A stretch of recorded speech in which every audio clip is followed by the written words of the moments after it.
Today we've got Joyce from Village Customs in the shop.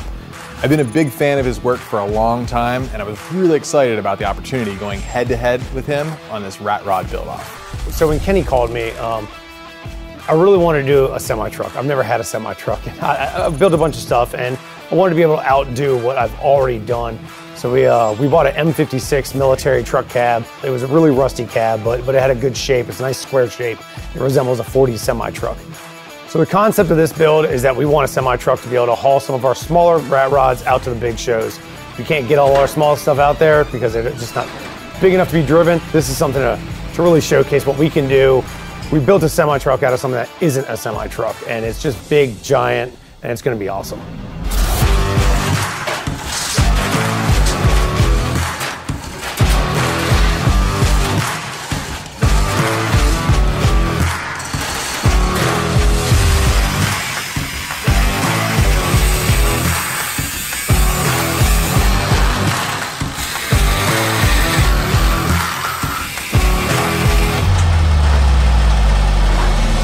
So what we did the other day, we brought in an old project. It was a GM 3500 frame, and we'd put an international cab on it. We decided to go a different direction with it.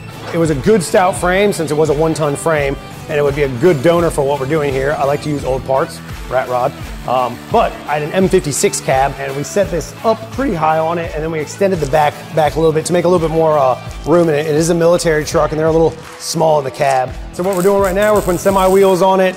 We have bagged the front suspension. On the side, we're doing running boards coming out, and then the fender will go over top of it. We're gonna make a flip down windshield and a little removable top so we can have a roadster semi-truck or something like that. And then we're gonna extend the frame and everything and make it pretty cool. So you'll see what's coming.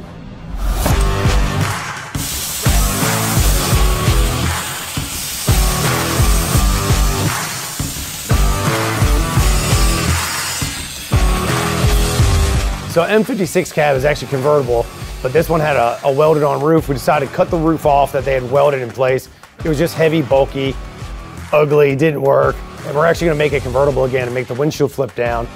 We're gonna chop it down in 5 or 6 inches and make it look a little bit more aerodynamic, a little bit more mean, so the windshield's a nice small size and it gives you kind of a squinty-eyed look as you're coming down the interstate.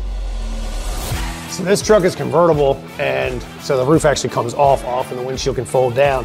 So pretty much to hold the front and the back of the cab together, we had to make this kind of a factory. It's more of like a bigger truck thing that the military did. And we made this factory cut here to hold the back of the cab and the front of the cab. We cut this out on our Maverick plasma table, and it came out super nice, absolutely perfect. And we're gonna fit it right in here, just like that. Weld it in place, and it'll gusset the whole truck. It's pretty awesome. So this is the back half of a GMC 3500. We're pulling the 8-lug 1-ton out of the rear to put up under the build-off truck. Josh all about reusing old parts because that's what rat rodding is all about, making the most of what you have.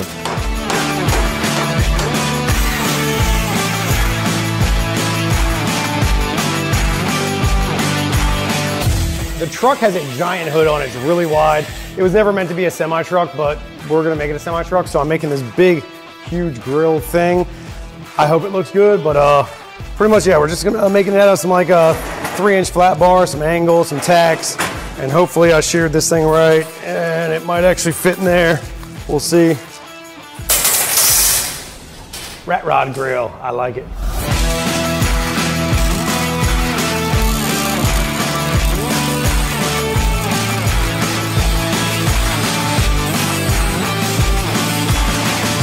I want to build a truck that if you were on a road trip with your family at 2 a.m. and stopped at a gas station and this was at the pump, you'd keep driving. So that's what we're after, and I think we're going to get it.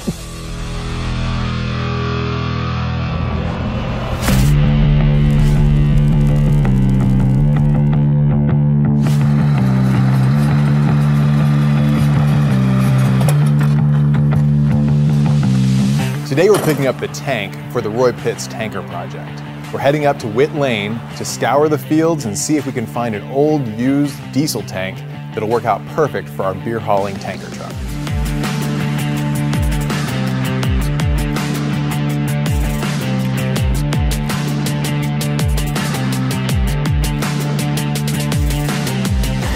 So after looking over the lot, we were able to locate a used 3,000-gallon diesel tank that'll be about the right size to hold 14 kegs of beer. Well, what was in it before, do you know? It was diesel fuel. Okay, all right. So it has dried out over the years. We've had it a while, you know. So it shouldn't be a problem, start cutting away on it. It will not be no problem. Awesome, sounds good. All right. Yeah. Well, let's get her loaded up. Okay. All right, No, thanks. we'll do it. We got this used tank at a good price. Now we're gonna go ahead and load it up on the trailer and get it back to the shop.